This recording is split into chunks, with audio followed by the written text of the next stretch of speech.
Hello, my name is Kayla Wiggins. I'm a Media Design Fellow for Academic Innovation, and this is The Big Picture.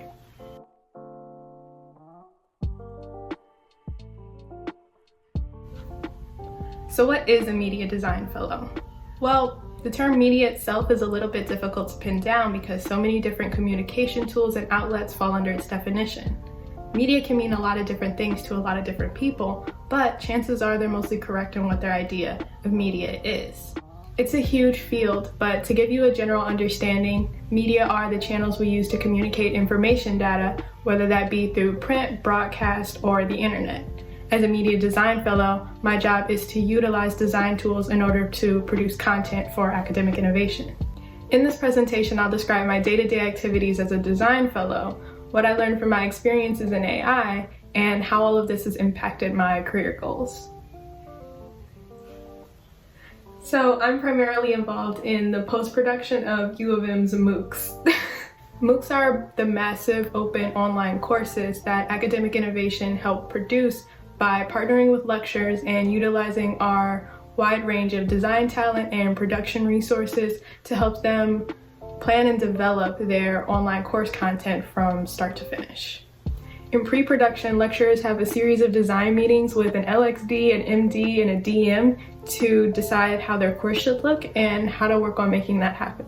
Then, once the lecturer has finalized their concept, they meet with us in the lab. This kicks off the production phase of pretty much every MOOC except maybe the more adventurous ones that are filmed on location. During the production phase is when lecturers actually record their lectures. As I've said before, I'm primarily involved in post-production, but I've dabbled in a lot of things as a Media Design Fellow, and that includes production, as both a designer and as a lecturer. Web 2.0 tool designed to be distributed, reliable, and easy to use was more integral to That's a cut, and that's a cut. Cut, that one's done. Thank you. Yeah, we can probably start over. I mean, Now suddenly I have so much respect for lecturers who do this because getting exactly what you want to say right is hard. That was only... The lecturer meets with the media designer in one of the lab studios. The lecturer gets their slides set up on the prompter. They get labbed up. The media designer does a sound and picture check, and then they record.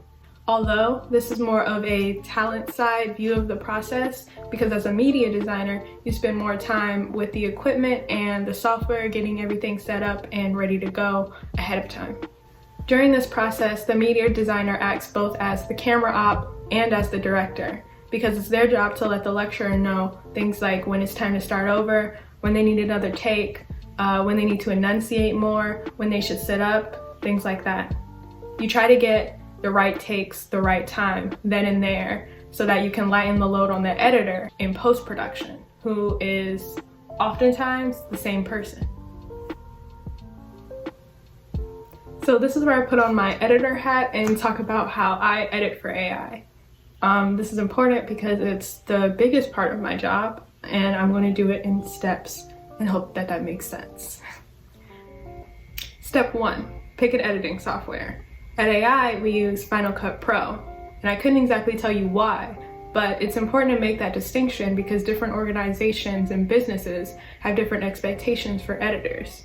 For example, U of M's FTVM department teaches Premiere Pro, and as a student of that program and a fellow in AI, it's valuable that I've learned both. That actually brings me to step 2, which is learn how to use it. The best thing about learning software is that there's 1,000,001 tutorials online to teach you what you want to know. In fact, when I joined AI, I took an entire online course that taught me Final Cut Pro from top to bottom.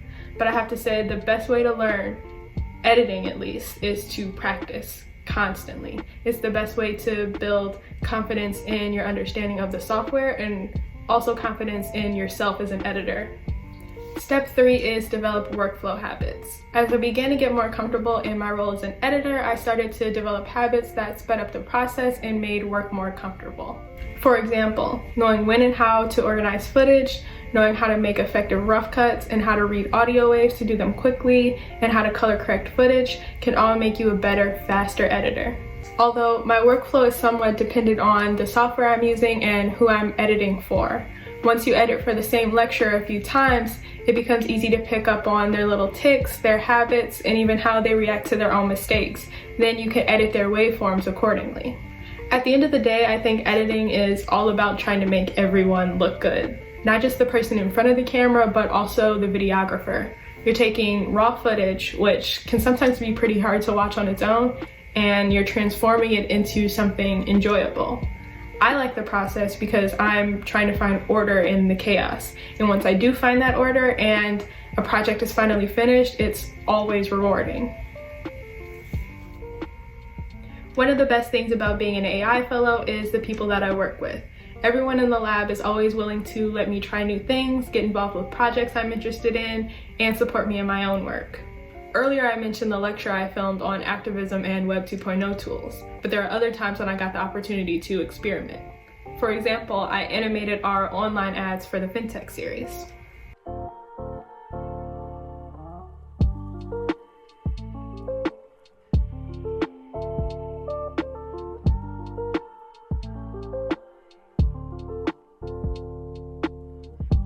I'm pretty proud of these because I spent a lot of time on them and I got to use After Effects, which is something I learned a long time ago on my own time. Also, I should mention that everyone in the lab is incredibly motivated and creative. It's exciting just to hear about all the different things they produce outside of AI, like documentaries, corporate commercials, and even films. But it's even more exciting when I get to help. This is a picture of me as a PA on one of Sai's shoots. I want to give a shout out to Sai for being as patient as he is because I still have a long way to go when it comes to knowing how to use production equipment correctly. But I'm still learning in every aspect, so the goal is just to keep at it. Anyway, let's conclude. I joined AI right around the same time that I got involved with FTVM because I was looking for a way to develop my understanding of production and post-production. My fellowship really gave me the chance to act as a designer in a professional space, but also an accommodating space that allowed me to try new things. At the beginning of my fellowship, I never could have imagined how versatile the role of a media designer could be. It involves elements of filmmaking, graphic design, and animation, and what that translates to is a very diverse skill set. In my fellowship, I've learned equipment handling, photography techniques, and a variety of different software. These aren't just hard skills that look good listed on paper. They are the foundation to so many different career options and creative outlets that I can't even begin to go through them all.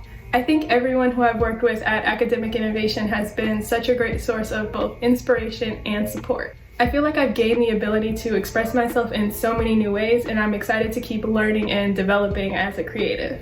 So, a big thank you to everyone at AI, everyone at the Washington State Lab, all my fellow fellows, and to you for watching this.